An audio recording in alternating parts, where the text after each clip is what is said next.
Bonjour et bienvenue sur cmath.h. Aujourd'hui, nous allons parler de polynômes irréductibles. Et comme support de discussion, nous proposons cet exercice. On considère le polynôme f qui est égal à 2x puissance 5 moins 6x au cube plus 9x au carré moins 15 dans z de x. On veut étudier son irréductibilité dans q et dans z. Ensuite, on nous propose un second polynôme f qui est égal à x puissance 4 moins 2x au cube moins 7x au carré moins 11 tiers de x moins 4 tiers. C'est un polynôme de q de x. On veut également étudier son irréductibilité dans q de x. Solution.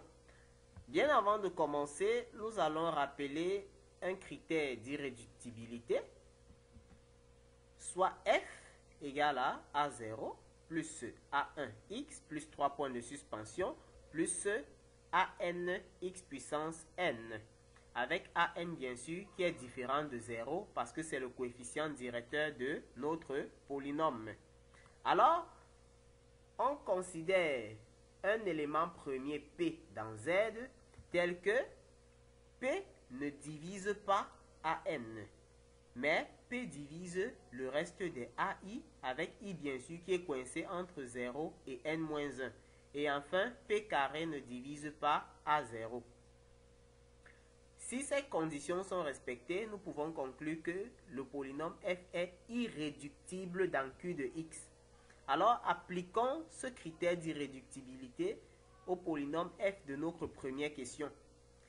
Alors, dans la première question, f égale à 2x puissance 5 moins 6x au cube plus 9x au carré moins 15. Ces coefficients sont bien sûr dans z, c'est pourquoi le polynôme est un élément de z de x.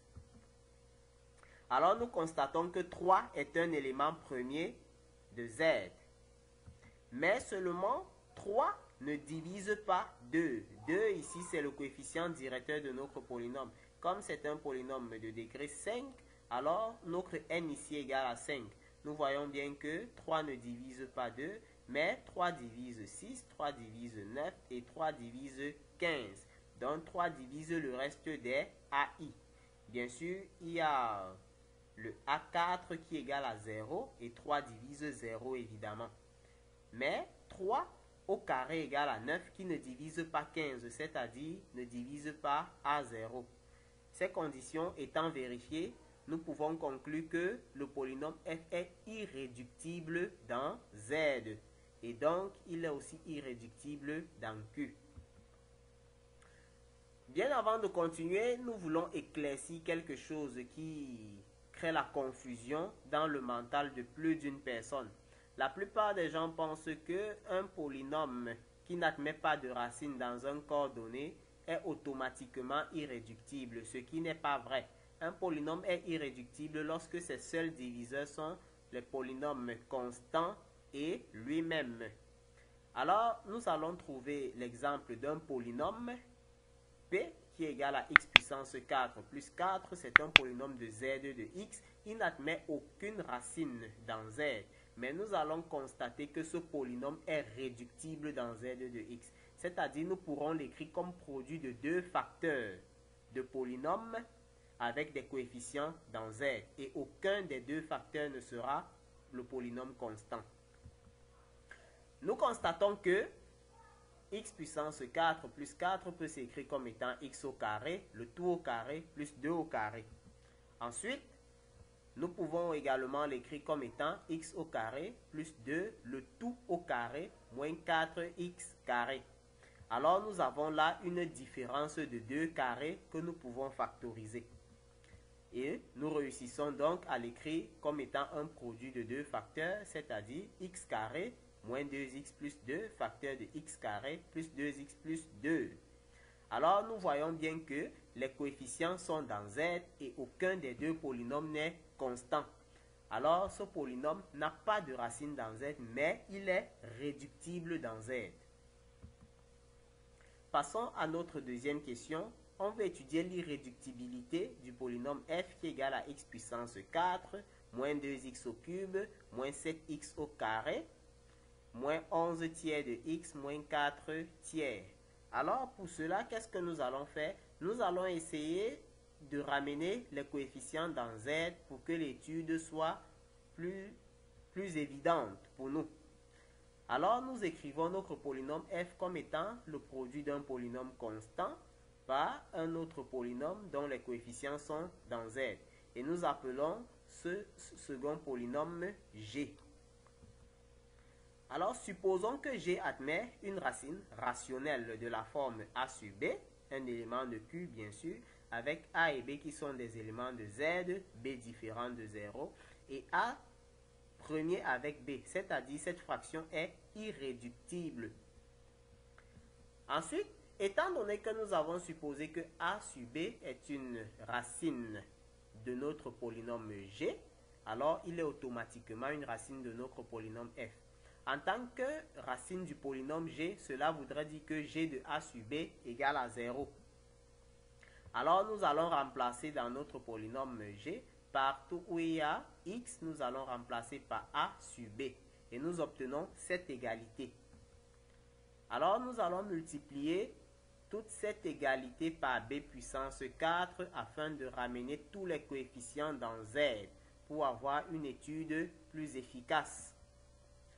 Lorsque nous multiplions par b puissance 4 et dans le membre de gauche, nous mettons a en facteur, nous constatons que 4b puissance 4 s'écrit comme étant a multiplié par une constante, un élément de Z. Alors, nous constatons que a divise 4b puissance 4 parce que 4b puissance 4 s'écrit comme étant a multiplié par une constante. Comme a est premier avec b, nous pouvons conclure que a divise 4 et donc a est un élément de l'ensemble plus ou moins 1, plus ou moins 2, plus ou moins 4. De même, nous allons exploiter toujours cette relation et cette fois-ci, nous allons isoler 3a puissance 4 et ramener toute cette quantité dans le membre de droite. Et une fois cela fait, nous mettons b en facteur et nous obtenons cette relation. C'est-à-dire 3a puissance 4 s'écrit comme étant b fois une constante. Cela nous permet de dire que b est un diviseur de 3a puissance 4. Comme a et b sont premiers entre eux, alors b est un diviseur de 3. Alors b est un élément de l'ensemble plus ou moins 1, plus ou moins 3. Alors dans ce tableau, nous avons tous les rapports a sur b possibles.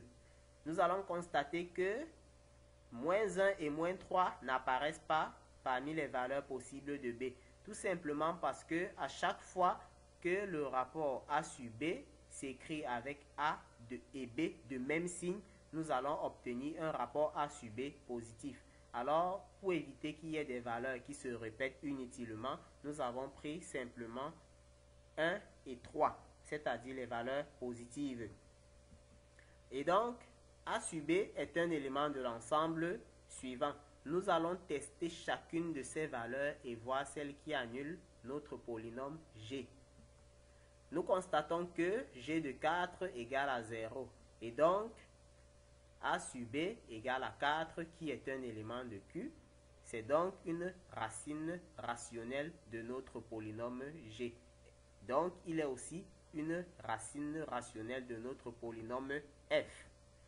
Alors, f peut donc s'écrire comme étant 1 tiers de x moins 4 facteur d'un polynôme dont les coefficients sont dans Q. Alors, nous pouvons constater que f est réductible dans Q. C'est ici que s'achève notre exercice. À la prochaine.